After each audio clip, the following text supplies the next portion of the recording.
ආකලන කියන්නේ. පැහැදිලිද? එතකොට මේ ආකලන අපි කියව ප්‍රධාන කාණ්ඩ 4කට වර්ග කරගන්න පුළුවන්. ඔයාලට මතක ඇති අපි එකක් කිව්වා තාක්ෂණික ආකලන කියලා කිව්වනේ. මතක ඇති තාක්ෂණික ආකලන තියෙනවා. ඊට පස්සේ ආකර්ෂක ආකලන තියෙනවානේ. රසකාරක වර්ණකාරක වගේනේ ආකර්ෂක ආකලන තියෙනවා. ඊළඟට තුන්වෙනි එක අපි කිව්වා ජෛව විද්‍යාත්මක ආකලනනේ. එන්සයිම ප්‍රීබයොටික්ස් වගේ දේවල්. එන්සයිම ප්‍රෝබයොටික්ස් වගේ දේවල් අපි කිව්වා ජෛව විද්‍යාත්මක ආකලන කියලා. ඊළඟට හතරවෙනි කාණ්ඩය අපි කටුතේ ඖෂධ නේ. ඖෂධමය ආකලන තියෙනවා. විශේෂයෙන්ම ප්‍රතිජීවක සහ කොක්සිඩියෝස්ටැට් කියන ඔන්න ඔය වගේ දේවල් අපිට ගන්න පුළුවන් ඖෂධ ආකලන විදියට. ඒතකොට ඒ ටික මතක තියාගන්න. උතනින් තමයි අපි නතර කරලා තියෙනකොට අද අපිට කතා කරන්න තියෙනවා මේ සත්වාහාර වර්ගීකරණය කියන කොටස. උතනින් තමයි අපිට අද පටන් ගන්න තියෙන්නේ. පැහැදිලි නේද? right. එතකොට මම එන්නම් පාඩමට එතන ඉඳලා සාකච්ඡාව කරන්න. මෙහෙමයි දැන් අපි සත්වාහාර ගත්තාම පුතේ සත්වාහාර ගත්තාම අපි මේ සත්වාහාර ප්‍රධාන කාණ්ඩ දෙකකට බෙදා ගන්නවා. හරි. එතකොට දරුවනේ දැන් ඕනම දෙයක් වර්ගීකරණය කරන්න අපිට නිර්ණායක තියෙන්න ඕනනේ. ඒව නිකම්ම වර්ග කරන්න බෑනේ. දැන් අපි තුමු අපි මිශ්‍ර පාසලක ඉන්නේ. ඒ කියන්නේ දන්නවනේ මිශ්‍ර පාසල්නේ. ගැහැණු ළමයි සහ පිළ ළමයි දෙගොල්ලොම ඉන්නවා.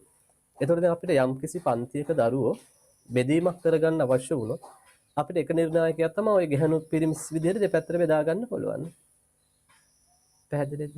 ඒ විදිහට නේ විවිධ නිර්ණායක මත අපිට වර්ගීකරණය කරන්න පුළුවන්.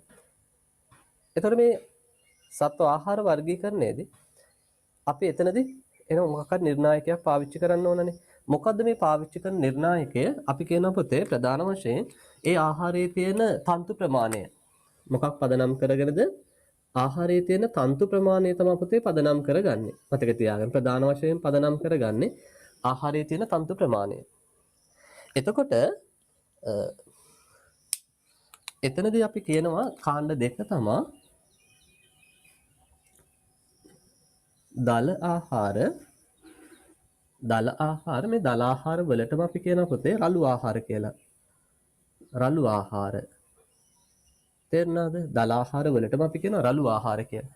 ඊළඟ දෙවෙනි කාණ්ඩය අපි කියනවා සාන්ද්‍ර ආහාර කියලා. සාන්ද්‍ර ආහාර. ඔන්න කාණ්ඩ දෙක දරුවනේ. සත්ව ආහාර අපි වර්ග කරනවා ගොඩවල් දෙකකට. දල ආහාර නැත්නම් රළු ආහාර, සාන්ද්‍ර ආහාර. එතකොට මම කියවා වර්ගීකරණයේ පදනම තියෙන තන්තු ප්‍රමාණය. එතකොට සාමාන්‍යයෙන් තන්තු ප්‍රමාණය පුතේ 118ට වඩා වැඩි නම් 118ට වඩා වැඩි නම් අපි කියනවා මොනවා කියලාද? දල ආහාර එහෙම නැත්නම් රළු ආහාර කියලා. එතකොට තන්තු ප්‍රමාණය 118ට වඩා අඩුයි නම් 118ට වඩා අඩුයි නම් දරුවනේ අපි කියනවා ඒවා සාන්ද්‍ර ආහාර කියලා. ඔය තමයි ප්‍රධාන වෙනස. තන්තු ප්‍රමාණය 118ට වැඩි නම් දල ආහාර, තන්තු ප්‍රමාණය 118ට අඩුයි නම් සාන්ද්‍ර ආහාර. ඊට අමතරව පුතේ ඊට අමතරව මතක තියාගන්න දල ආහාර වල වැඩිපුරම තියෙන්නේ මම මෙතනින්ම ගන්න දල ආහාර වල වැඩිපුරම තියෙන්නේ සෙලියුලෝස්. හරි වැඩිපුරම මොනවද තියෙන්නේ? සෙලියුලෝස්. ඒ කියන්නේ සංකීර්ණ කාබෝහයිඩ්‍රේට් තමයි තියෙන්නේ. සෙලියුලෝස්, හෙමිසෙලියුලෝස්, පෙක්ටින් වගේ දේවල් තියෙන්න පුළුවන්. එතකොට දල ආහාර වල පුතේ ප්‍රෝටීන අඩුයි. ප්‍රෝටීන ඊට පස්සේ ලිපිඩ මේ වගේ දේවල් අඩුවෙන් තමයි තියෙනවා කියලා කියන්නේ. ඒ වගේම දල ආහාර ටිකක් ජීර්ණය කරන්න අපහසුයි. සාමාන්‍ය ආහාර ජීර්ණ පද්ධතියක් තියෙන සතෙකුට අපි කියන දල ආහාර ජීර්ණය කරන්න බෑ. උදාහරණයක් විදිහට අපිට දල ආහාර ජීර්ණය කිරීමේ හැකියාවක් නැහැ. ඒ වගේම කුකුලෙකුට දල ආහාර ජීර්ණය කිරීමේ හැකියාවක් නැහැ. ඒතකොට දල ආහාර ජීර්ණය කරන්න නම් එයාගේ ආහාර මාර්ගය සඳහා විශේෂයෙන් සකස් වෙලා තියෙන්න අවශ්‍ය වෙනවා. කියනවා සාමාන්‍යයෙන් එවැනි ආහාර ජීර්ණ පද්ධතියක් රෝමාන්තික ආහාර ජීර්ණ පද්ධතියක් කියලා. දැන් ගවයට තියෙනවා එවැනි ආහාර ජීර්ණ පද්ධතියක්. එළුවට තියෙනවා එවැනි ආහාර ජීර්ණ පද්ධතියක්. පැහැදිලිද? right. එතකොට සාන්ද්‍ර ආහාර වලට ආවොත් පුතේ සාන්ද්‍ර ආහාර වලන් අපි කියනවා හරි ප්‍රෝටීන වැඩි. ප්‍රෝටීන ඊට පස්සේ ලිපිඩ හරි khනිජ මෙන්න මේ දේවල් අපි කියනවා වැඩිපුර තියෙනවා. ඒ වගේම සාන්ද්‍ර ආහාර ජීර්ණය අපහසු නැහැ. හරි සාන්ද්‍ර ආහාර ජීර්ණය අපහසු වෙන්නේ නැහැ. ඒ කියන්නේ දැන් සරල ආහාර ජීර්ණ පද්ධතියක් තියෙන සතෙකුට උනත් මේ සාන්ද්‍ර ආහාර ජීර්ණය කරන්න පහසුයි. එහෙනම් දැන් අපිට අයිඩියා එකක් ගන්න පුළුවන්. දල ආහාර වඩාත් වැදගත් වෙන්නේ මොන සතුන් පෝෂණය කිරීමේදීද? දල ආහාර වඩාත් වැදගත් වෙන්නේ රෝමාන්තික සතුන් පෝෂණය කිරීමේදී. සාන්ද්‍ර ආහාර වඩාත් වැදගත් වෙන්නේ මතක තියාගන්න සරලාමාශික සතුන් පෝෂණයේදී. හැබැයි එකෙන් අදහස් වෙන්නේ නැහැ දල ආහාර සාන්ද්‍ර ආහාර රෝමාන්තික සතුන්ට භාවිත කරන්නේ නැහැ කියන එක. ඒක තේරුම් ගන්න. අපි සාන්ද්‍ර ආහාර රෝමාන්තික සතුන්ටත් පාවිච්චි කරනවා. මම උදාහරණයක් කියන්න. දැන් පුන්නක්කු කියන්නේ සාන්ද්‍ර ආහාරයක් පුතේ. හරි පුන්නක්කු කියලා කියන්නේ සාන්ද්‍ර ආහාරයක්. ඒතර අපි පුන්නක්කු පාවිච්චි කරනව නේද ගවයන්ට? හැබැයි මේ අනිත් පැත්තට මෙහෙම කියනවා අපි දල ආහාර සරලාමාශික සතුන්ට භාවිත කරන්න බෑ. තේරෙනවද? පටල ගන්න එපා. හරි ඔන්න මම නැවත කියනවා. දල ආහාර සාමාන්‍යයෙන් අපි කාගේ පෝෂණයේදී වැදගත් වෙනවා කියන්නේ රෝමාන්තික සතුන්ගේ. සාන්ද්‍ර ආහාර වඩා වැදගත් වෙනවා කියන්නේ සරලාමාශික සතුන්ගේ. සරලාමාශික කියන්නේ දැන්ට මතක තියාගන්න කුකුලා, ඌරා ඒ වගේ සත්තු සහ අපි උනත් සරලාමාශික. ඊළඟට මම කිව්වේ සාන්ද්‍ර ආහාර අපි රෝමාන්තික සතුන් පෝෂණයේදී පාවිච්චි කරනවා. ඒ කියන්නේ රෝමාන්තික සතුන් පෝෂණයේදී දල ආහාරත් පාවිච්චි කරනවා, සාන්ද්‍ර ආහාරත් දෙකම පාවිච්චි කරනවා. හැබැයි සරලාමාශයක සතුන් පෝෂණය කිරීමේදී අපිට දල ආහාර භාවිත කරන්න බෑ කියන එකයි මම කියන්නේ. සරලාමාශයක සතුන්ට අපිට දෙන්න හැකියාව තියෙන්නේ සාන්ද්‍ර ආහාර විතරයි. දල ආහාර දෙන්න පුළුවන් පොතේ දුන්නට වැඩක් නෑ. යාලට ජීර්ණය කරගන්න හැකියාවක් නෑ. තව ඉතින් ඉස්සරහට යනකොට ආහාර ජීර්ණ පද්ධතිය ගැන කියනකොට මම කියන්නම්. ඔකට හේතුව තමයි රෝමාන්තික සතුන්ගේ එන්සයිමීය ජීර්ණය වගේම ශුද්ධ ජීවී ජීර්ණයක් වෙනවා. හැබැයි සරලාමාශයක සතුන්ගේ වෙන්නේ එන්සයිමීය ජීර්ණයක් විතරයි. ශුද්ධ ජීවී ජීර්ණයක් වෙන්නේ නැහැ.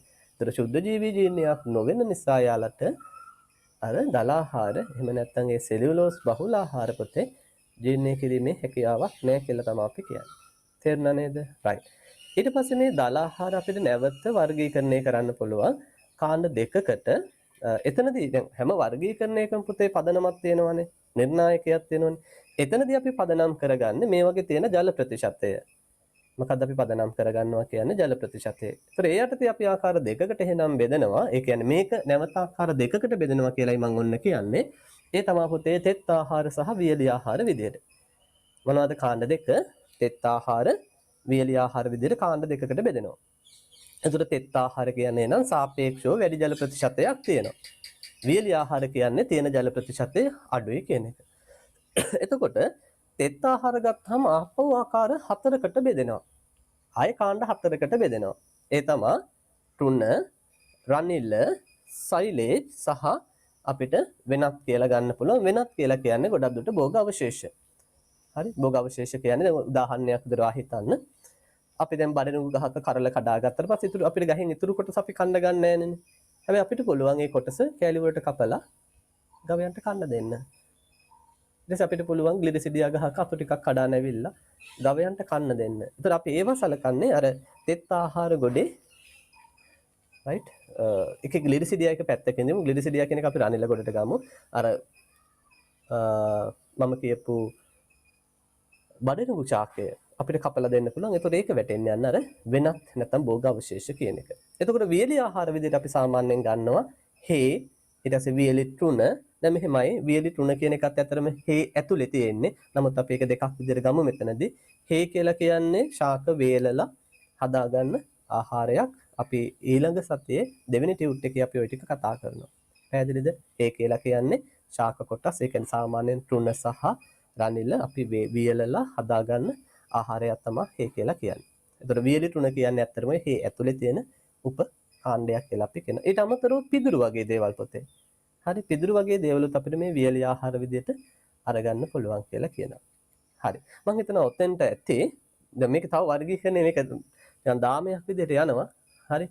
දැන් තෘණ ගත්තාම නැවත කාණ්ඩ දෙකකට බෙදෙනවා. හරි. පෝෂ්‍ය තෘණ සහ ගෝචර තෘණ කියලා. හරි. පෝෂ්‍ය තෘණ, ගෝචර තෘණ. එතකොට පෝෂ්‍ය තෘණ කියලා කියන්නේ අපි සත්තුන්ට කපලා ගෙනල්ලා දෙන්න ඕන පොතේ. මම ඒකත් ඕනනම් කියන්නම්කෝ. සත්තුන්ට කපලා ගෙනල්ලා දෙන්න ඕන ඒවා. මොකද මේවා ගොඩක් උසට ටිකක් ඝනකමින් වැඩි කඳක් සහිතව වැඩෙනවා. ඒතර සත්තුන්ට උලා කන්න අපහසුයි. ඒතර උලා කෑම අපහසු නිසා අපි මොකද කරන්න ඕනේ? කපලා ගෙනල්ලා සත්තුන්ට කන්න දෙනවා. ඒවට අපි කියනවා පෝෂ්‍ය තෘණ කියලා. අපි උදාහරණ ඔකේ දීලා තියෙනවා කතා කරමු. ඊළඟට ගෝචර තෘණ කියලා જાතියක් තියෙනවා. පුතේ ගෝචර තෘණ කියන්නේ සතුට උලා කන්න පුළුවන්. මේව ගොඩදුට පොළොව මත වැතිරිලා වැල් විදියට වර්ධනය වෙනවා. නැත්නම් පොළොවට සමාන්තරව වර්ධනය වෙනවා. කඳ අච්චරම ශක්තිමත් සවිමත් නෑ. සිහින් කඳන් තියෙන සතුට උලා කන්න පුළුවන්. ඒවට අපි කියනවා පුතේ ගෝචර තෘණ කියලා. එහෙනම් තෘණ වර්ග දෙකයි. පෝෂ්‍ය තෘණ සහ ගෝචර තෘණ අපි උදාහරණ ටියුට් එකේ දීලා තියෙනවා. එතනදී කතා කරමු. ඔය විදිහටම දරුවනේ අපිට රනිලත් වර්ගීකරණය කරන්න පුළුවන්. පෝෂ්‍ය රනිල සහ ගෝචර රනිල. ඒතකොට ඒකෙත් නිර්ණායක නැත්නම් මේ පැහැදිලි කිරීම අර විදිහම තමයි පුතේ. දැන් අපි විලිරිසිඩියා වගේ ගත්තොත් ඔයා දන්නවා එහෙම සත්තුන්ට උලා කන්න පුළුවන් ශාක වර්ගයක් නෙමෙයි. ඒතර අපි ඒක කපලා ගෙනල්ලා දෙන්න අවශ්‍ය වෙනවා. කපලා දෙන්න වෙනවා. එහෙනම් ඒව අපි කියනවා පෝෂ්‍ය රනිල කියලා. හැබැයි සමහර ඔය වැල් වර්ග තියෙනවා. ඔයා දන්නවා අපි පාංශු ආවරණ භෝග යටතේ එහෙම කතා කරලා තියෙනවා පස පාඩමේ එහෙම. දැන් උදාහරණයක් විදිහට අපි ගත්තොත් ස්ටයිලොසැන්තස් වගේ දේවල් නේ කැලපගෝනියම් වගේ දේවල් අපිට පුළුවන් පුතේ සත්තුන්ට උලා කන්න දෙන්න. ඒවා වැල් විදිහට වර්ධනය වෙන්නේ රනිල ශාක. එන ඒවට අපි කියනවා මොනවද කියලාද ගෝචර රනිල කියලා. පැහැදිලි එහෙනම් පෝෂ්‍ය රනිල සහ ගෝචර රනිල විදිහට නැවත රනිලත් වර්ගීකරණය වෙනවා. හරි. ඇති මම උතර ගොඩක් දේවල් කිව්වනේ දැන් අපි ওই ටික පොඩ්ඩක් නෝට් කරගන්න ඕන අවශ්‍ය තැන් ටික බලලා අපි ඒ අඩුපාඩු ටික සකස් කරගෙන ඉස්සරහට එමු. රයිට්. එන්නකොට ටියුට් එකට දැන් මේ බලන්න ටියුට් එකේ කියනවා සත්වාහාර ඒවායේ අඩංගු එක් එක් පෝෂක ද්‍රව්‍ය හා දල තන්තු ප්‍රමාණය අනුව පහත ලෙස වර්ගීකරණය කළ හැකියි. ඒතකොට කාණ්ඩ දෙක දීලා තියෙනවා. මොනවද කාණ්ඩ දෙක? දල ආහාර එහෙම නැත්නම් රළු ආහාර ඉංග්‍රීසියෙන් කියන රෆේජස් කියලා. ඊළඟට සාන්ද්‍ර ආහාර එහෙම නැත්නම් අපි ඉංග්‍රීසියෙන් කියනවා කන්සන්ට්‍රේට්ස් කියලා. පැහැදිලිද? හරි. එතකොට දල ආහාර එහෙම නැත්නම් රළු ආහාර කියන්නේ මොනවද කියන එක අපි මෙතන දැන් සටහනක් දාගමු. එන්න හැමෝම එතෙන්ට මම අර්ථ දැක්වීම දෙන්නම්. රයිට්. ලියන්න මේ විදිහට දරුවනේ සෙලියුලෝස්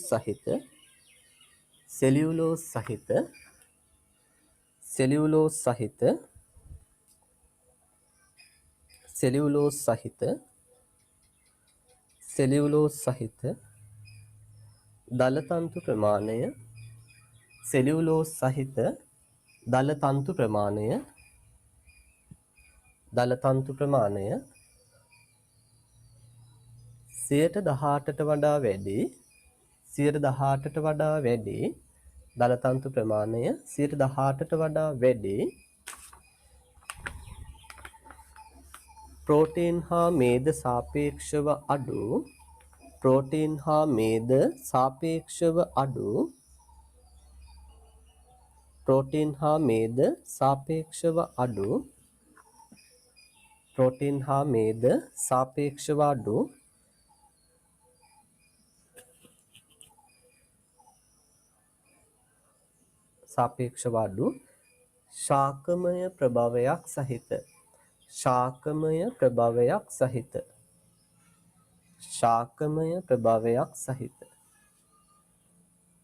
ශාකමය ප්‍රභවයක් සහිත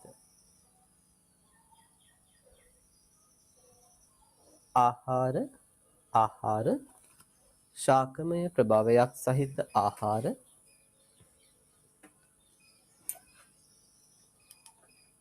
දල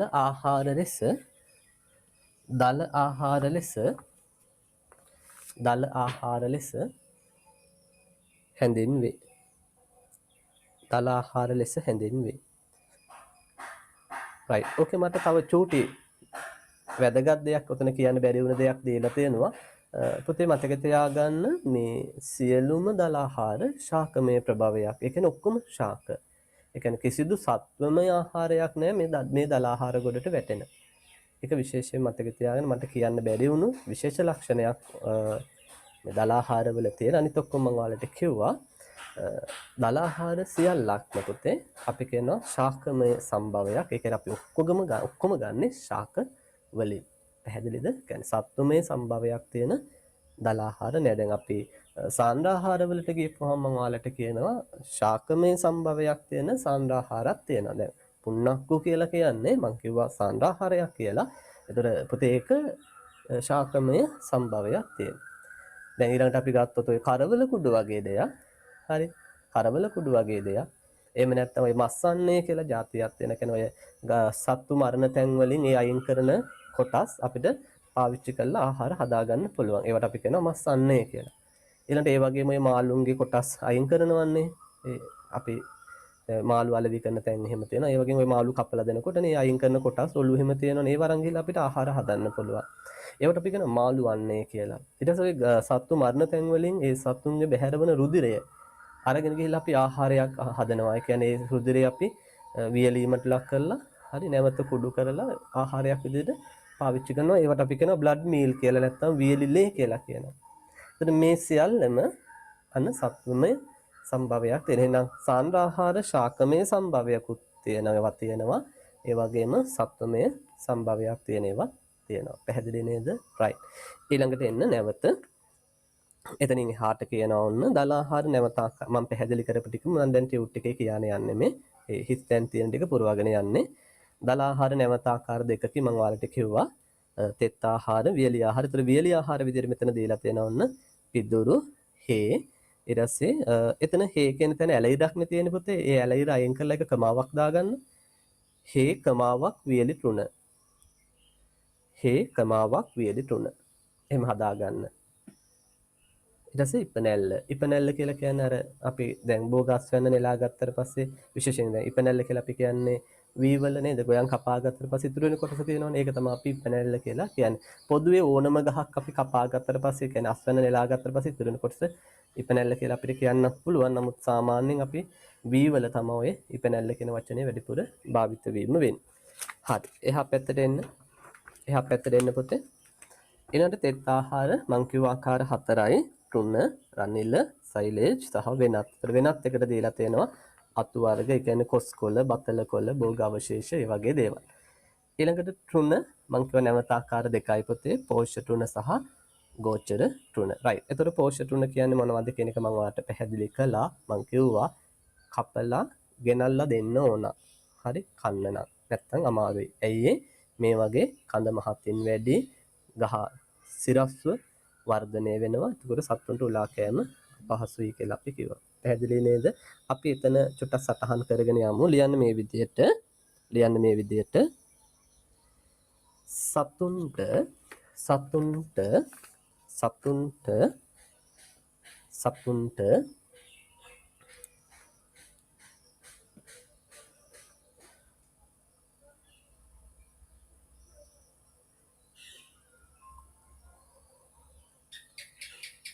කපා කෑමට දීමෙන් සතුන්ට කපා කෑමට දීමෙන් ඉංග්‍රීසියෙන් මට මතකයි අපි ඔකට කියන cut and fed කියලා. fed කියන්නේ කන්න දෙනවා කියන එක. අර feeding කියන වචනේ එන්නේ fed කියන එක. හරි. කියන්නේ feed fed. ඒක අර මොකද්ද මන්ද? මොකද ඒකට කියන්නේ අර past participle හරි මොනවා හරි එහෙම තියෙනවනේ නේද? අර go went gone එහෙම තියෙනවනේ.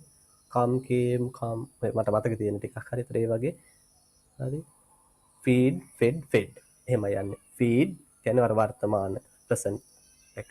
ඊට අතීත කාලයේදී fed අර මොකද්ද මම ඒකට කියන්නේ කර්මකාරක අවස්ථාවේදී ඒත් fed කියලා තමයි එන්නේ. ඒකයි අපි අර කියන්නේ cut and fed කියලා කියනවා. කපාගෙන විත් කන්න දෙනවා කියන එක. right. මම නිකන් කිව්වේ ඒක අදාළ නෑ. ඔයාලට අනාගතයේදී ඉගෙන ගන්න ලැබෙවි ඉංග්‍රීසියෙන් ඕවා. right. ලියන්න සත්තුන්ට කපා කෑමට දීමෙන් උපයෝගී කරගන්න. සත්තුන්ට කපා කෑමට දීමෙන් උපයෝගී කරගන්න. සත්තුන්ට කපා කෑමට දීමෙන් උපයෝගී කරගන්න. තෘණ පෝෂ්‍ය තෘණ වේ. තෘණ පෝෂ්‍ය තෘණ වේ. තෘණ පෝෂ්‍ය තෘණ වේ. මේකේ පොඩි මේ මිස්ටේක් එකක් වෙලා තියෙනවා මගේ අතින්. මම හිතන්නේ ඒ අර්ථ දැක්වීම යටත් තියෙනවා. කමක් නැහැ. අපි ලියාගමු. හරි. එහෙනම් අනිත් කෑල්ල ලියන්න ඕනේ නැහැ නේද? ඒක පොඩි අර සම්පූර්ණ තියරි තියෙන ටියුට් එකම අරගෙන ඊට පස්සේ තියරි අයින් කරනේ හිස් තැන් දාගෙන යන්නේ. ඒතර ඒ තියෙන අර හදිස්සියේ කරනකොට ඒකේ ඒක පල්ලහැට දාලා තිත් පේරි ටික තියලා යාර ඉතුරු කෑල්ල අයින් කරන්න බැරි වෙලා තියෙනවා. ඒතර ඒ අපි ලියාගත් එකක් තියෙනවා යට printed එකක් තියෙනවා. ගැටලුවක් නැහැ. ඒතර එතනම කියනවා පොතේ මෙම තෘණවල කඳන් විශාල වන අතර සිරස්ව වර්ධනය වේ. චුට්ටක් එක මතක තියාගන්න highlight කරගත්තත් කමන්නේ. කඳ ටිකක් මහතයි විශාලයි. ඒ වගේම ගහ කෙලින් අතට වර්ධනය වෙනවා කියලා කියනවා. right. එතකොට උදාහරණ මේවා තමයි වැදගත් වෙන. උදාහරණ මතක තියාගන්න. එකක් අපි කියනවා ගිනි තෘණ අහලා ඇති නේද? ගිනි තෘණ කියන එක. එතකොට ඉංග්‍රීසියෙන් නම් අපි කියනවා ගිනි ග්‍රාස් කියලා. ඒතර මේ ගිනි කියන එක ලියන්නේ ඔය ඉංග්‍රීසියෙන් ওই විදිහට. ඒක එහෙම තමයි ඒක ප්‍රනවුන්ස් කරන්නේ ගිනි කියලා. නමුත් ඒ ලියන විදිය චුට වෙනස්. එතකොට මේ විද්‍යාත්මක නාමයෙන් නම් අපි කියන අපතේ පැනිකම් මැක්සිමම් කියලා. පැනිකම් මැක්සිමම්.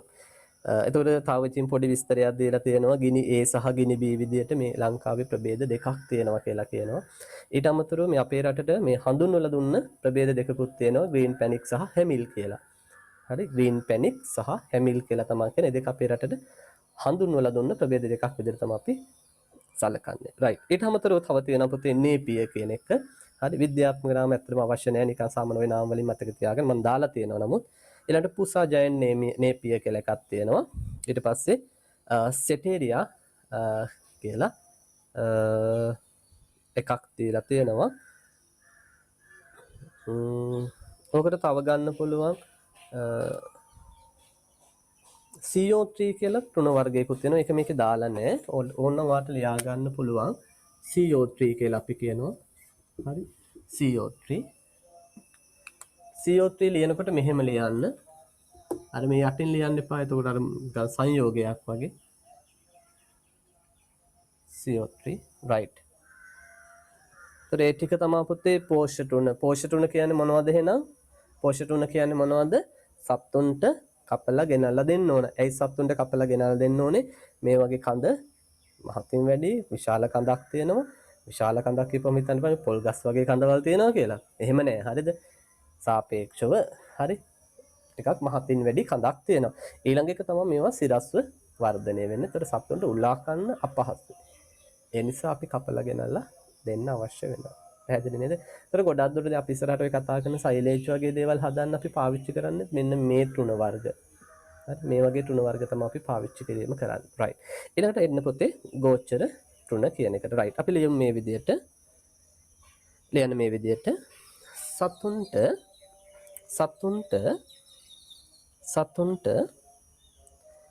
උලා කෑමට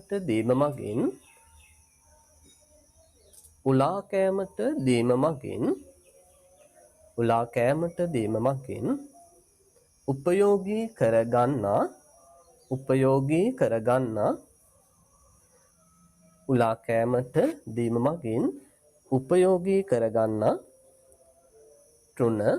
උපයෝගී කරගන්නා තෘණ ගෝචර තෘණ ලෙස හැඳින්වේ. ගෝචර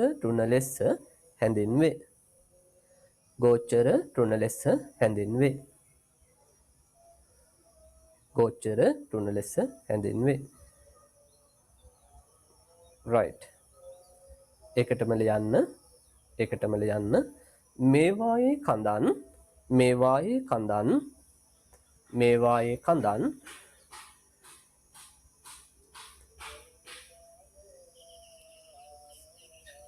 සිහින්වන අතර මේවායේ කඳන් සිහින්වන අතර බොහෝ දුරට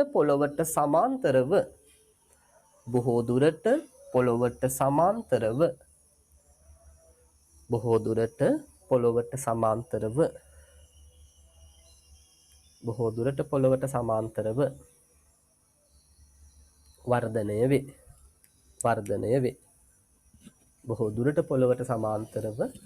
වර්ධනය වේ. right. බලන්න උදාහරණ ටිකක් දීලා තියෙනවා. පළවෙනි එක දීලා තියෙන්නේ බ්‍රැකේරියා සෙට් එකක් තියෙනවා. බ්‍රැකේරියා බ්‍රිසැන්තා, බ්‍රැකේරියා රුසිසියෙන්සිස්. ටිකක් කියවලා හුරු කරගන්න කටට. හරි ටිකක් අපිට නුහුරු වචන බ්‍රැකේරියා බ්‍රිසැන්තා, බ්‍රැකේරියා රුසිසියෙන්සිස්, බ්‍රැකේරියා මියුටිකා. හරි ඒවා විද්‍යාත්මක නාම තමයි සිංහලෙන් ලියලා තියෙන්නේ. විද්‍යාත්මක නාමය කියන්නේ ඉංග්‍රීසි වචන අකුරුනුත් ලියලා දීලා තියෙනවා. ඊළඟට බ්‍රැකේරියා මිලිෆෝමිස්. තමතරව දීලා තියෙනවා පැන්ගෝලා කිකියු. ඔය විදිහට ඔන්න කීපයක් දීලා තියෙනවා මතක තියාගන්න. පැහැදිලිද? ඒතර පටල ගන්න එපා. ගෝචර තුන සහ පෝෂ තුන වෙන වෙනම යමක් ටික තියාගන්න පටල ගන්න එපා. මොකද බහුවර්ණ පේපර් එකේදී ඇහුවොත් පහත ඒවායින් පෝෂ තුන වර්ගයක් වන්නේ. පහත ඒවායින් ගෝචර තුන වර්ගයක් වන්නේ. එහෙම නැත්නම් මෙහෙමත් වගේ අහන්න පුළුවන්. පහත ඒවායින් සතුන්ට කපා කෑමට දිය යුතු තුන වර්ගයක් වන්නේ. එහෙම නැත්නම් අනිත් පැත්තට පහත ඒවායින් සතුන්ට උලා කෑමට හැකි තුන වර්ගයක් වන්නේ. වාගෙන් ওই විදිහට විවිධ ආකාරයට ප්‍රශ්න අහන්න පුළුවන්. ඒක නිසා මතක තියාගන්න ඒ කොයි ආකාරයට ඇහුවත් අපිට හැකියාව තියෙන්න ඕන ඒකට පිළිතුරු දී ගන්න. රයිට්. ඊළඟ පුතේ රනිල. බලන්න රනිලද පෝෂ හා ගෝචර ලෙස කාණ්ඩ දෙකකට තවදුරටත් වර්ගීකරණය කළ හැක. එතන මෙතන පැහැදිලි කිරීමකට යන්නේ නැහැ පුතේ. නිර්ණායකය නැත්නම් පැහැදිලි කිරීම අරකම තමයි. හරි. ගෝචර කියන්නේ සතුන්ට ඒව උලා කන්න පුළුවන් කියන අදහස. පෝෂ කියලා කියන්නේ උලා කන්න බෑ කපලා ගෙනල්ලා දෙන්න ඕන කියන අදහස. නමුත් මෙතන ඒක මම පැහැදිලි කිරීමකට ගිහිල්ලා නැහැ. ඔයා මතක තියාගන්න. එතකොට පෝෂ රනිල ගත්තාම පුතේ ලියුසීනියා විශේෂ ලියුසීනියා කියලා කියන්නේ ඉපිල්ලිපිල් කියන එක. ඉපිල්ලිපිල් වර්ග තියෙනවා. එතකොට ඊළඟට ග්ලිරිසීඩියා කියන එක ඊට අමතරව එරබදු මේ වගේ දේවල්. ඊළඟට ගෝචර රනිල විදිහට අපි අර පාංශු ආවරණ භෝග යටතේ කතා කරන භෝග ටික තමයි මෙතන තියෙන්නේ. පියුරේරියා පැසියොලොයිඩ්ස් අහලා ඇති හුරු ඇති දැන් මේවා සෙන්ට්‍රොසීමා පියුබෙසෙන්ස් ඊට පස්සේ මෙතන ටිකක් මම හිතන්නේ මේක පාංශු ආවරණ භෝග විදිහට අපි දීලා නැති එකක් තියෙනවා වෙනස් එකක්. ඒ තමයි ඇලිසිකාපස් වෙජිනාලිස් කියන එක. මතක තියාගන්න ඇලිසිකාපස් වෙජිනාලිස් ඊළඟට ස්ටයිලොසැන්තස් බැසිලිස්. පැහැදිලිද? අඩුම තරමේ ඔයා මේ ගණනාමේවත් චුට්ටක් මතක තියාගන්න. ඒ කියන්නේ පියුරේරියා, සෙන්ට්‍රොසීමා, ඇලිසිකාපස් ඊට පස්සේ ස්ටයිලොසැන්තස්. ඒ විදිහට ගණනාමේ හරි චුට්ටක් මතක තියාගන්න. පැහැදිලිද? රයිට්. ඉතින් ඔය ටික තමයි දරුවනේ කතා කරන්න තියෙන්නේ අපිට දල ආහාර සම්බන්ධව. ලොකු කොටසක් නෑ. හරිම පොඩි කොටසක් එතන තියෙන්නේ. හරි. ඊළඟට අපි කියවනේ දැන් අපේ වර්ගීකරණයේ මුලට අපි එනවා නැවත සත්ව ආහාර ප්‍රධාන වශයෙන් තියෙන තන්තු ප්‍රමාණය මත ආකාර දෙකයි. දල ආහාර ඉවරයි යන්නේ. දැන් අපි කතා කරන්න යන්නේ සාන්ද ආහාර සම්බන්ධව. රයිට්. මේ දක්වා කතා කරපු වගේ මොනියම් හෝ ගැටලුවක් තියෙනවා නම් මම විනාඩි දෙකක් දෙනවාට ඕන දෙයක් අහන්න පුළුවන් මේ සම්බන්ධව. විනාඩි දෙකක් දෙන්නම් ඔයාලට මම. විනාඩි දෙකක් දෙන්න අහන්න තියෙන දෙයක් අහන්න පුළුවන්. සාන්ද ආහාර වලට යන්න කලින් ඔයාලට මොන හරි ප්‍රශ්නයක් තියෙනවා නම් දල ආහාරවල අහන්න පුළුවන්.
රයිට්. දැන් දාපු මෙසේජ් දෙකක් වෙන්න ඇතිනේ තියෙන්නේ. බලමු අපි.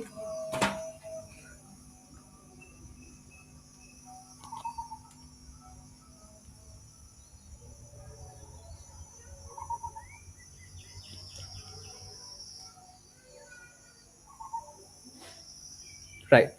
සයිලේජ් ගැන විස්තරය පුතේ දෙවෙනි ටියුට් එකේ තියෙන්නේ තුන සංරක්ෂණය කොටස සයිලේජ් හදන විදියයි හේ හදන විදියයි දෙවෙනි ටියුට් එකේ බලන්න මම ඔයාලට දැන් දෙවෙනි ටියුට් එකේ වෙලා ඇතිනේ. ඒකේ තියෙනවා සයිලේජ් හදන විදිය අපි ඒ ගැන කතා කරනවා.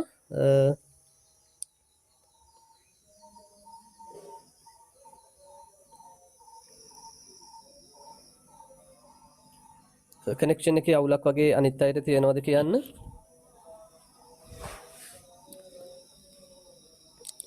මට නම් පේන විදිහට ලොකු ඉෂුව එකක් නෑ.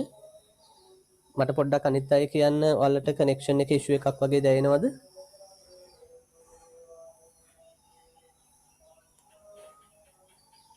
නිසා පොඩි වෙනසකටත් එක්ක තමා පොඩි සාකච්ඡාවකට සම්බන්ධ වුණේ. දැන් මගේ අදහසකුත් තියෙනවා මේ දැන් අපි හැමදාම අපි දැන් මේ ගොඩක් දුරට යන්නේ මම මේ පැත්තෙන් උගන්වනවා මම කතා කරන ඔයාලට කතා කරන්නේ නැහැ මම දැන් හිතාන්නේ නැහැ 2021 ළමයි සෙට් එක වෙනම Zoom මීටින් එකක් ගන්න. හරි. අරගෙන ඔයාලටත් ওই පැත්තෙන් කතා කරන්න අවස්ථාව දීලා මමත් මේ පැත්තෙන් කතා කරලා ඔයාලගෙත් දැන් වැඩ කොහොමද? දැන් මම දන්නේ නැහැ අපි දුරස් වෙලා ඉන්න ඔයාලා මොනවද කරන්නේ කියලා මට අවබෝධයක් නැහැ. ඔයාලා වැඩ කරනවද නැද්ද? මම පෞද්ගලික වශයෙන් පොඩ්ඩක් එහෙම කතා කරලා දැනගන්න මගේ පොඩි ආසාවකුත් තියෙනවා ඇත්තටම. ඔය කටහඬවල් ඇහුවෙත් නැහැ ගොඩක් කාලෙකින් දැන්. ඒතර අපි ඒකට වෙනම දවසක් දාලා Zoom මීටින් එකක් විදියට හරි පවත්වන්න මම අදහස් කරගෙන තියෙන 2021 අයට විශේෂයෙන් මොකද ඔයාලා එක්සෑම් ලියන බැච් එක නිසා ඒක මට පොඩ්ඩක් ඔයාලත් එක්ක දැන් කතා කරගෙන යන්න අවශ්‍යයි. ඒතර එතනදී සමහරවිට තව ඔයාලගේ අදහස් ඒවි. ඔයාලට තව විශේෂයෙන් මොන හරි කරගන්න පාඩමක් තියෙනවා නම් මට ඒවත් දැනගන්න පුළුවන්. එතකොට දැන් මේ දවස්වල 2022 පන්තිය යනවා 23 පන්තිය යනවා. එතකොට ඔයාලට ඒවට සම්බන්ධ වෙන අවස්ථාව දීලා තියෙනවා මම හැමෝටම. ඒතර ඒ වගේ යන පාඩම් මොනවද කියලා මගෙන් අහලා ඒ ඔයාලට අවශ්‍ය පාඩමක් නම් ඔයාලට ඒවට සම්බන්ධ වෙන්න පුළුවන්. දැන් 2023 අපි දැන් මේ දවස්වල යන්නේ ශාක කායික විද්‍යාව. ශාක කායික විද්‍යාව දැන් අපි මේ සතිය යාලගේ හෝමෝන පාඩම පටන් ගන්නවා. ඒ කියන්නේ හෝමෝන පාඩම නෙමෙයි හෝමෝන කොටස පටන් ගන්නවා. එතකොට හෝමෝන කොටස ඉවරුනහම අපි යාලට ශාක ශාක අභිජනනයේ සහ ප්‍රවේණි විද්‍යාව ඔය කොටස් ටික පටන් ගන්නවා. එතකොට කවුරු හරි ඉන්නවනම් ඔය මෙන්ඩල් නියම ආශ්‍රිතයේ පොඩි ගැටලු විසඳීම් හරි කරන්න බැරි කවුරු හරි ඉන්නවනම් ඔයාලට ඒ පාඩමට සම්බන්ධ වෙලා ඒ ගැටලු තියෙන තැන් निराකරණය කරගන්න හැකියාව තියෙනවා. ඒතර ඒ විදිහට මමත් එක්ක නිතර සම්බන්ධ වෙන්න. හරි සම්බන්ධ වෙලා ඒ ඔයාලට මොන හරි මගහැරුණු පාඩම් තියෙනවා නම් ඒවා මේ පැත්තෙන් කොහොම හරි ආවරණය කරගන්න. අර අපි ඒකටම පන්තියක් පවත්වන්න අවශ්‍ය නැහැ ඉතින්. හරි. ඒ 2023 22 හරි දැන් මේ අපිත් එක්ක මේ අලුතෙන්ම සම්බන්ධ වුණු දරුවෝ ඉන්නවා.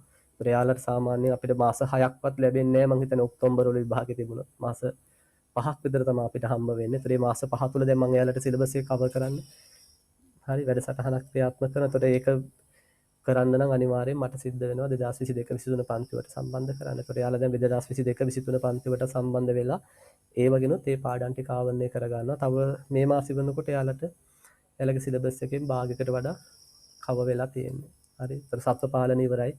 සත්ව පාලන ඉවරයි කියන්නේ මං කිව්වා 12 වසරේ 13 වසරේ සිලබස් එකෙන් හතරෙන් එකක් එතනම ඉවරයි. ඒතරට මම හිතන්නේ කෘෂි ආර්ථික විද්‍යාව ඉවර කරලා තියෙන්නේ. අවසාන පාඩම අපි ඉවර කළා. ඊට පස්සේ අපි අර මේ ඊළඟට තව දෙයක් තියෙනවා. අපි 18 වෙනි පාඩම පොතේ භාගයක් මම හිතන්නේ අතරමඟ නතර කළා අපි. ඒකටත් මම ඔයාලට ආයේ මේ ටයිම් එක නෙමෙයි වෙන ටයිම් එකක් දෙනවා. ඒ 18 වෙනි පාඩම පොඩි පාඩමක්. ඒක තව තියෙනවා අපිට පොඩ්ඩක් කතා කරන්න. දැන් පටන් ගත්තා විතරයි වගේ. මට මතක තියෙන ආපදා වර්ග ටික නෑ රසායනික ආපදා වගේ ඒ මට්ටමට වගේ අපි කතා කරගෙන ආවා.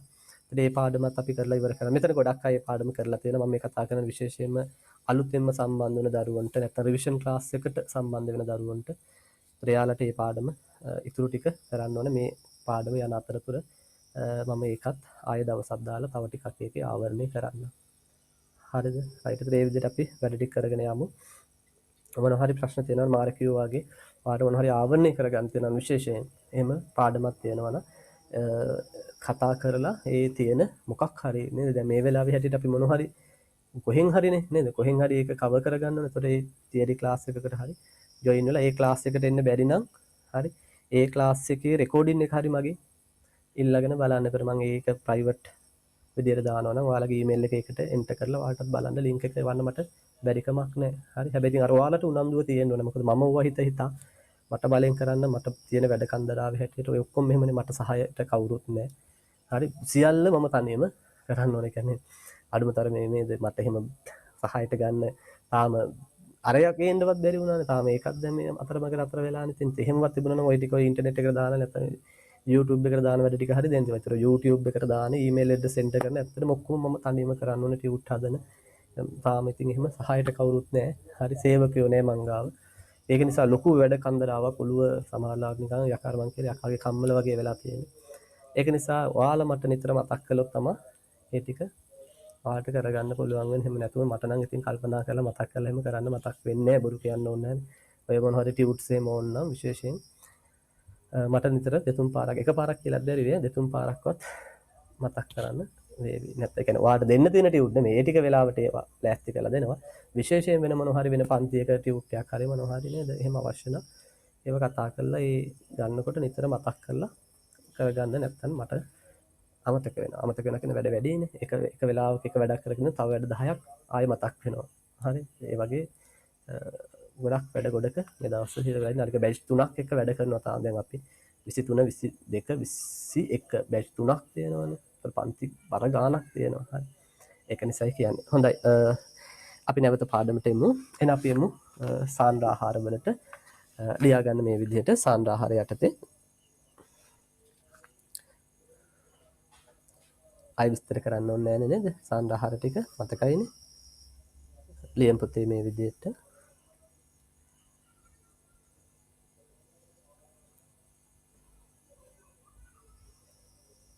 චුට්ටක් එන්න.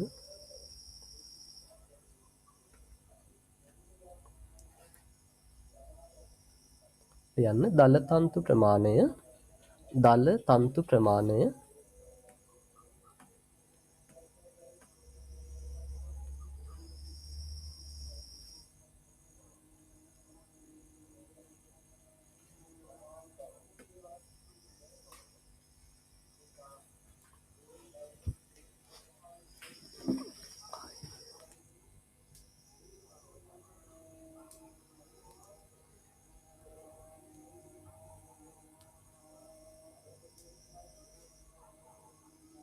සියයට 18ට වඩා අඩු දල තන්තු ප්‍රමාණය 18ට වඩා අඩු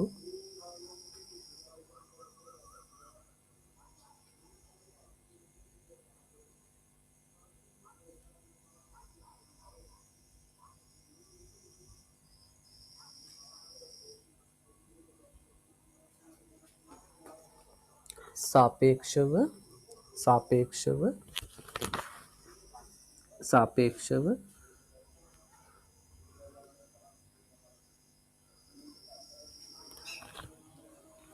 වැඩි ප්‍රෝටීන හා මේද ප්‍රමාණයක් අඩංගු වැඩි ප්‍රෝටීන හා මේද ප්‍රමාණයක් අඩංගු වැඩි ප්‍රෝටීන හා මේද ප්‍රමාණයක් අඩංගු වැඩි ප්‍රෝටීන හා මේද ප්‍රමාණයක් අඩංගු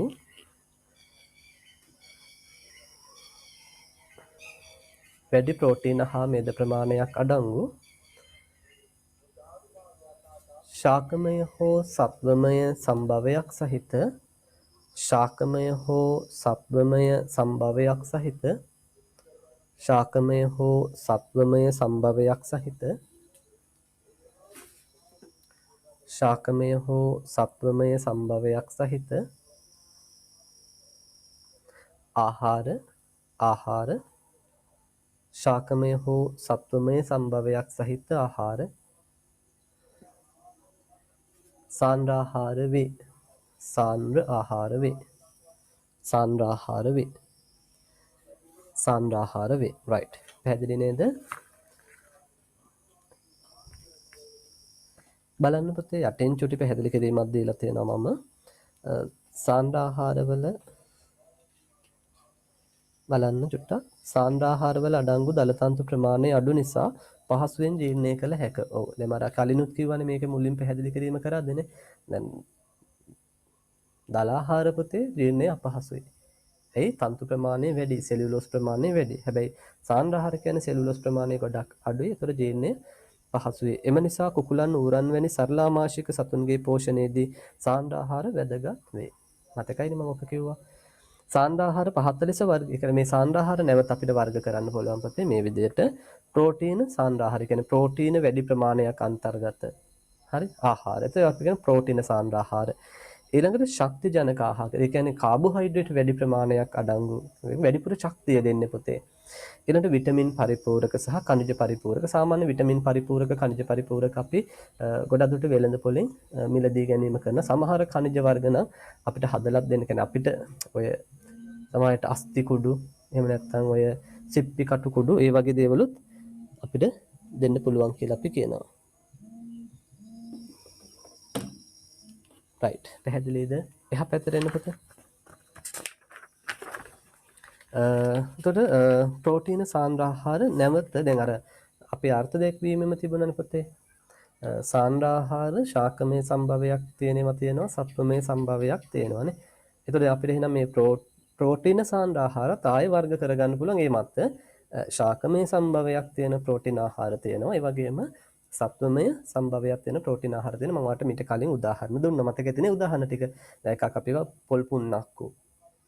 හරි. ඒතර පොල් පුන්නක්කු එකක්. හැබැයි මෙහෙමයි. දැන් පුන්නක්කු කියන්නේ පොදුවේ මෙන්න මෙහෙමයි. පුන්නක්කු කියන්නේ අපේ යම් ශාකයකින් පොතේ ගොඩක් දුරට බීජනේ. යම් ශාකයක බීජ වලින්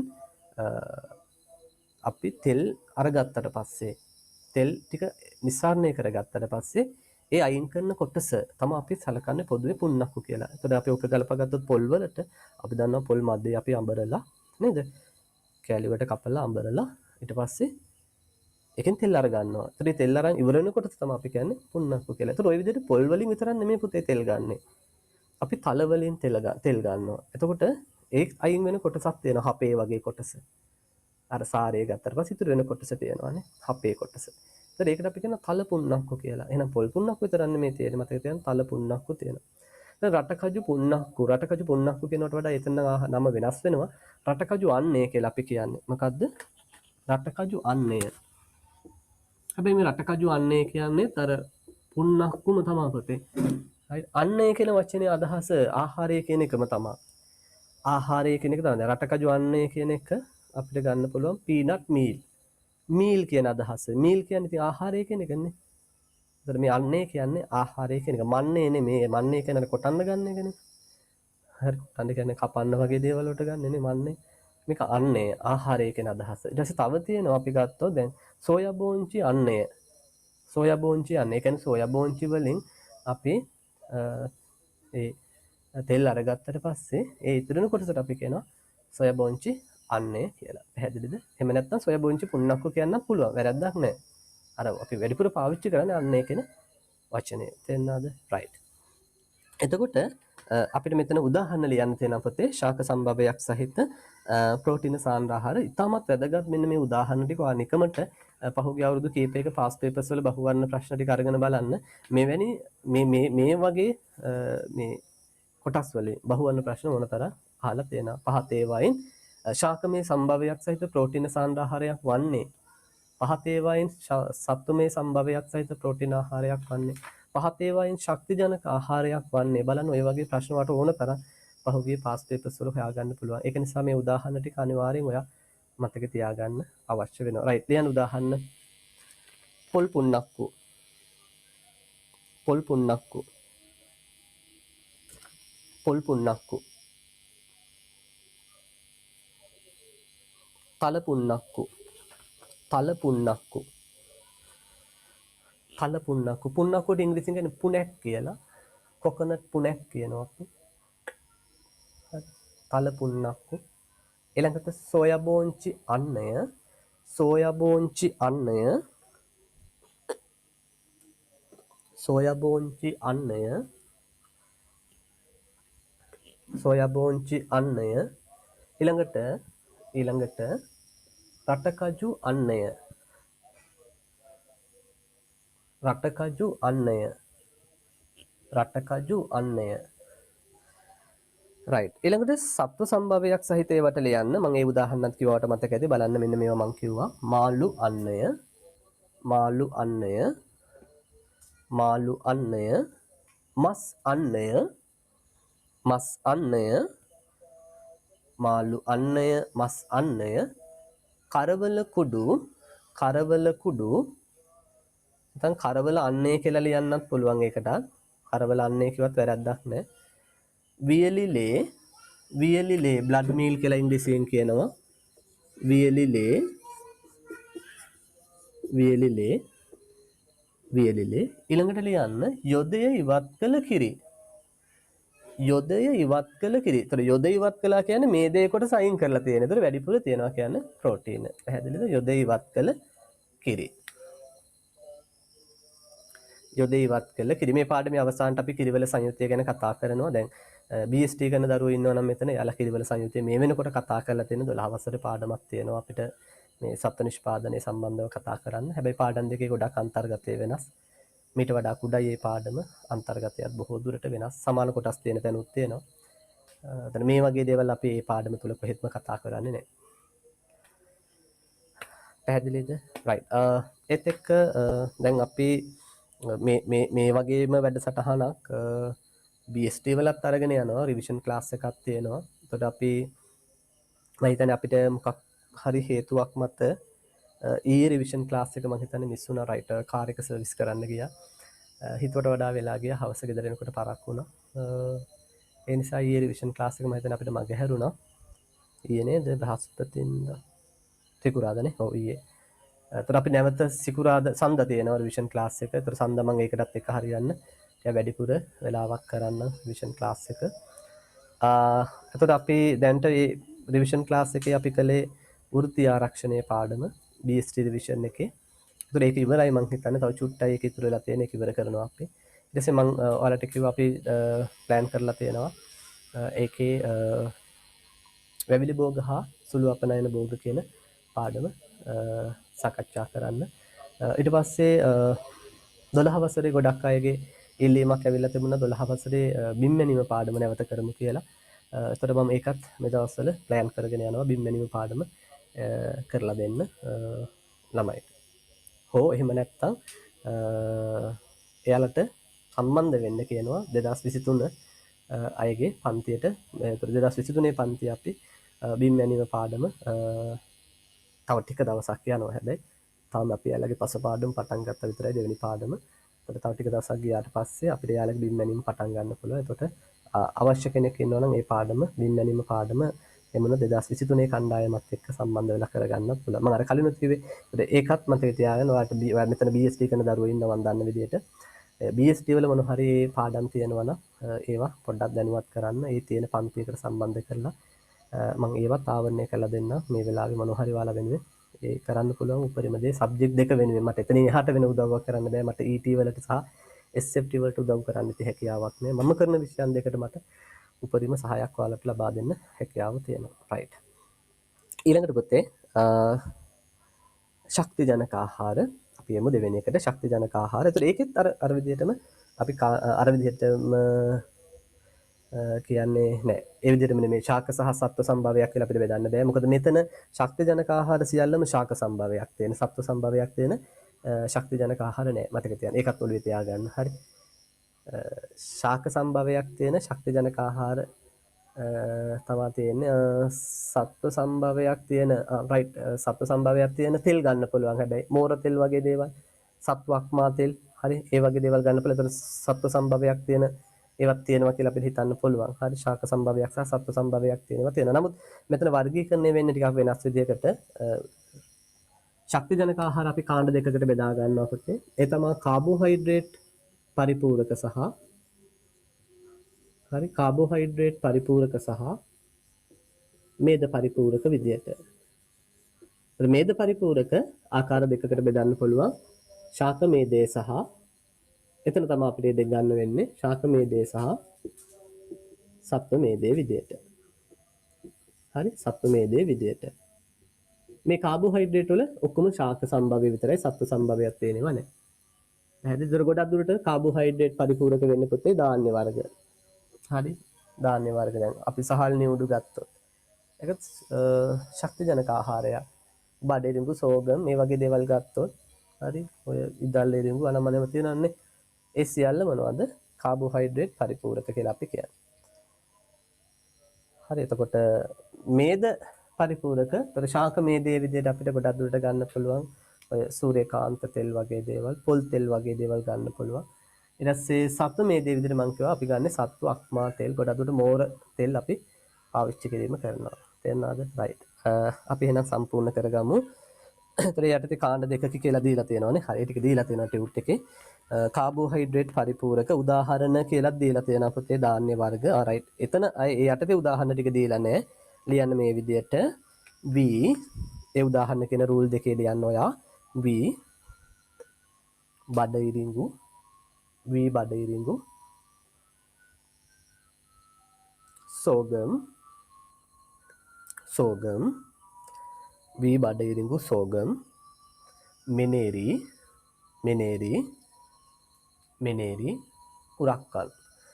කුරක්කල් හරි පැහැදිලිද? ඒතර ඔන්න උදාහරණ ටික ධාන්‍ය වර්ග වලට. ඊළඟට පුතේ ටියුට් එකේ යටින් කියනවා මෙහෙම බලන්න. ධාන්‍ය වර්ග කුඩු කර හෝ සම්පූර්ණ ඇට ලෙස ආහාරයට දිය හැකි වුවද. ඒ කියන්නේ කුඩු කරලා දෙන්නත් පුළුවන්. එහෙම නැත්නම් සම්පූර්ණ ඇට විදියට දෙන්නත් පුළුවන්. කුඩු කර දීමෙන් ජීර්ණය වැඩි වන අතර අපතේ යාමද අඩු වේ කියලා කියනවා. පැහැදිලිද? එතකොට කුඩු කරලා දෙන්නත් පුළුවන්, සම්පූර්ණ ඇට විදියට දෙන්නත් පුළුවන්. හැබැයි වඩා සුදුසු මොන ක්‍රමයකට දෙන එකද? කුඩු කරලා දෙන එක කියලා කියනවා. එතකොට එකක් පුතේ දැන් අපි ජීර්ණය ගැන කතා කරනකොට කියනවා මම ඔයාලට ඔය ජීර්ණයේ පළවෙනි පියවර තමයි යාන්ත්‍රික ජීර්ණය. එහෙම නැත්නම් ආහාර කැබලි කිරීම සහ ඇඹරීමේ ක්‍රියාවලියක් වෙනවා. ඒතර එතනදි වෙන්නේ ආහාරයේ කුඩා කොටස් වලට කඩන එකනේ. නේ? කුඩා කොටස් වලට කඩන එක වෙන්නේ. එතකොට දැන් අපි අර ඇට විදිහට දෙන්නේ නැතුව ඒක කුඩු කරලා දෙනවා කියන්නේ අපි බාහිරව යම් ප්‍රමාණයකට මොකද්ද කරලා දෙන්නේ? යාන්ත්‍රික ජීර්ණය කරලා දෙනවනේ. එතකොට සතාට එතනින් එහාට ජීර්ණ කටයුත්ත නැත්නම් ජීර්ණ ක්‍රියාවලිය පහසුවෙන් කරගන්න හැකියාව තියෙනවා. තේරුණා නේද? right. ඊළඟට දෙවෙනි එකේ කියන්නේ ධාන්‍ය වර්ග එක උදාහරණයක්. තව උදාහරණයක් දීලා තියෙනවා පුතේ. ධාන්‍ය සකස් කිරීමේදී අතුරු ඵලයක් ලෙස ලැබෙන නිවුඩු කියන එක. හරි සහල් නිවුඩු උදාහරණයක් විදිහට ගන්න පුළුවන්. ඊළඟට මේද පරිපූරක මම කිව්වා අපි මේක කාණ්ඩ දෙකකට බෙදනවා කියලා පුතේ. ශක්ති ජනක ආහාර. හරි ශක්ති ජනක ආහාර කාණ්ඩ දෙකයි. මොනවද කාණ්ඩ දෙක? කාබෝහයිඩ්‍රේට් පරිපූරක මේද පරිපූරක. මේද පරිපූරක මම කිව්වා ශාක මේදේ සහ සත්ව මේදේ කියලා අපිට වර්ගීකරණය කරන්න පුළුවන්. ඒතර ඔයා මෙහෙම ලියන්න යටින්. උතන රූල් දෙකක් තියෙනවා පුතේ උදාහරණ ලියන්න. ඒකේ පළවෙනි එක ලියන්න ශාකමය කියලා ලියන්න පොල් තෙල් ශාකමය කියලා ලියන්න පොල් තෙල්. ඊළඟට දෙවෙනි රූලෙන් සත්වමය කියලා ලියන්න සත්ව අක්මා තෙල්.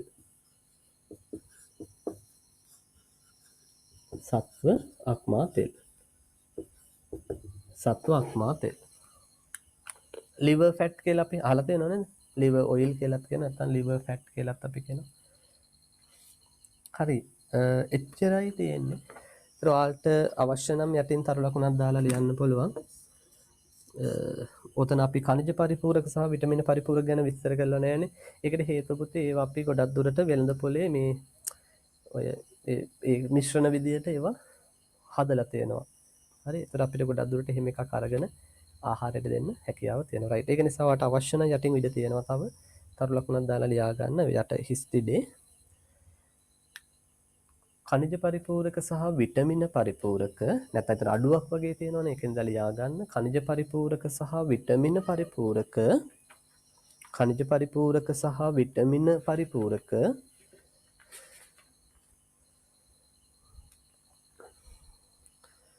වෙළඳ පොලෙන් මිලදීගෙන ලබා දිය හැක.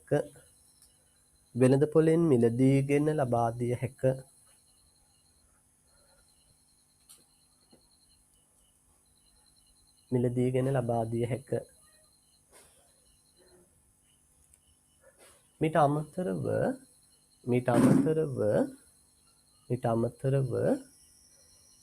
කැල්සියම්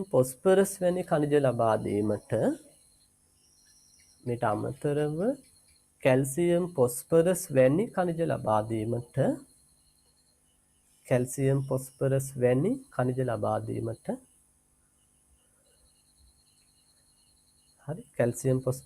khනිජ ලබා දීමට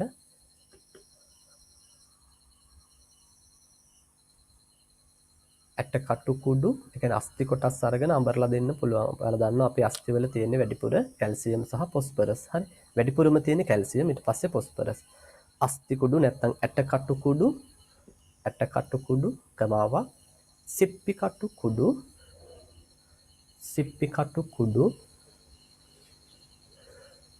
බිත්තර කටු ගන්නත් පුළුවන්. හරි.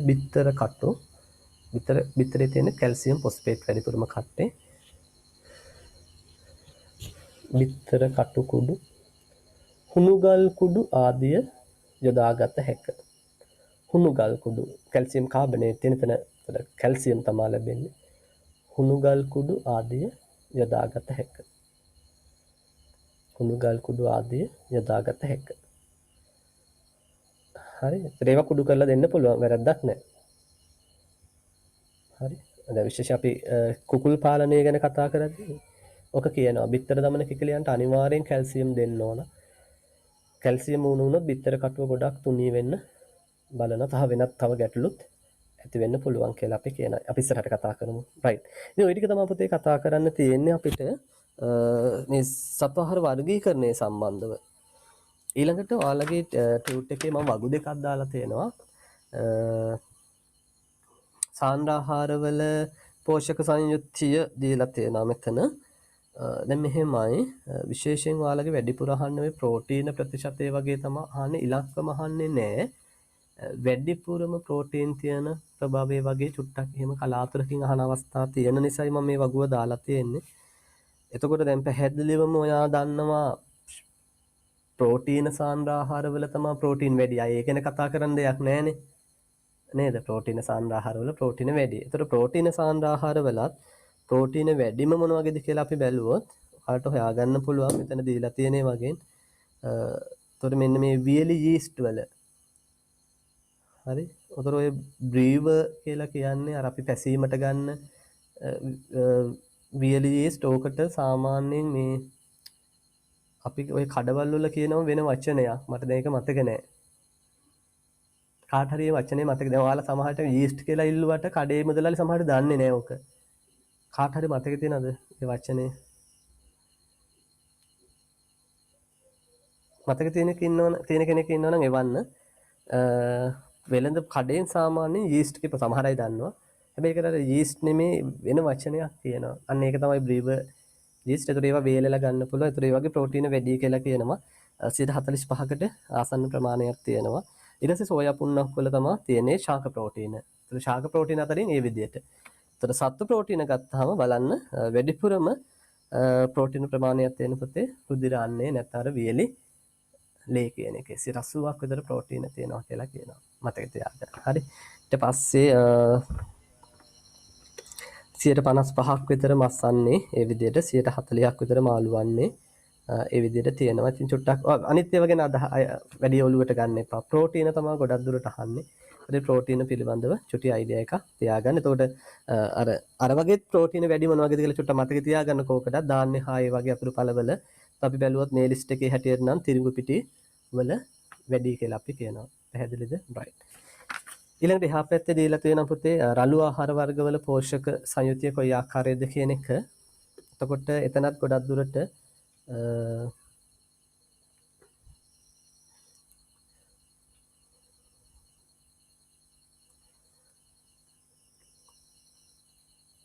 ඔතන ඔය TDN කියලා කියන්නේ total digestible nitrogen. ඒ කියන්නේ මුළු ජීර්ණය කළ හැකි නයිට්‍රජන් අදහස් කියන වගේ අදහසක්. ඊට පස්සේ DCP කියලා කියන්නේ digestible crude protein කියන එක. ඒ කියන්නේ ජීර්ණය කළ හැකි ප්‍රෝටීන කියන අදහස. චුට්ටක් ලියා ගන්නවා බලයි නැත්තම් මොකක්ද කියලා.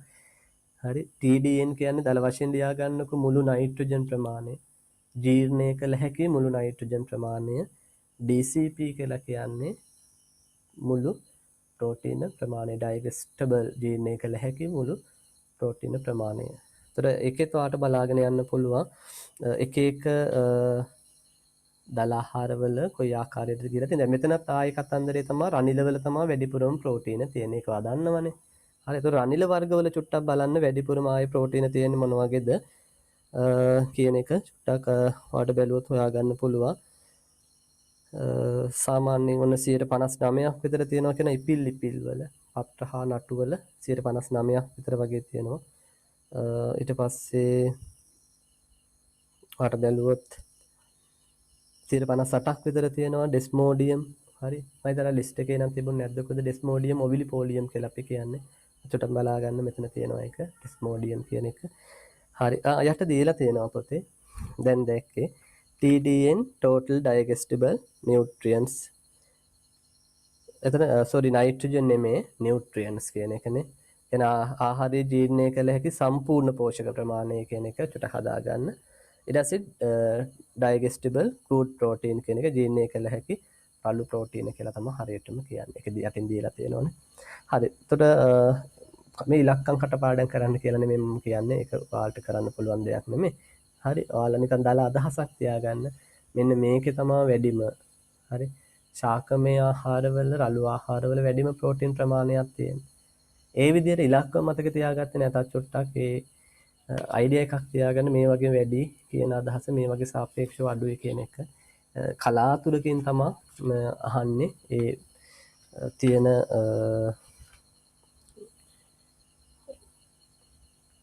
පෝෂක ප්‍රමාණයන් පිළිබඳ සංයුතීන් පිළිබඳ ප්‍රශ්න ඉස්සර පේපර්ස් වල නම් ටිකක් ඒවා ඇහුවා. දැන් ඒ වගේ ප්‍රශ්න අහනවා අඩුයි. මොකද ඒවා ගොඩක් දුරට කටපාඩම් තියරි එකට එන ඒවා. ඉතින් ළමයෙක් ඒව ඇත්තටම කටපාඩම් කරලා තියාගන්න අවශ්‍ය වෙන්නේ නැහැ. එහෙම ඒවා තියෙනවනේ පොතේ. හරි. දැන් අපි ඕවා කටපාඩම් කරලා තියාගන්න ඕනේ. මැටීරියල් එකක් ළඟ තියාගත්තා නම් අපිට බලන්න පුළුවන් නේ.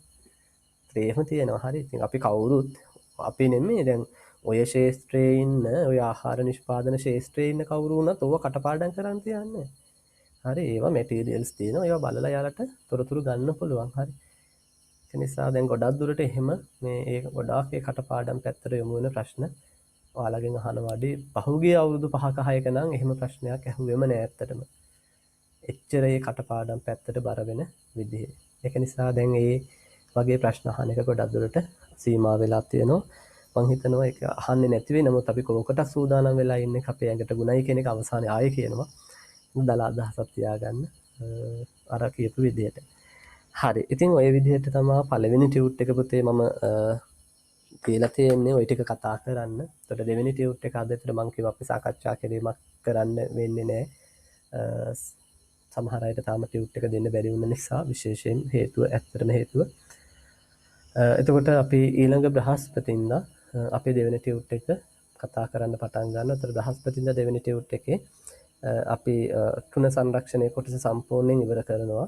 ඊට පස්සේ අපි ගව පාලනයේ මුල් කොටස, ඒ කියන්නේ ගවයන් වර්ගීකරණයේ කොටස අපි ගවයන් නිර්ණායක තුනක් මත වර්ගීකරණය කරනවා. හරි.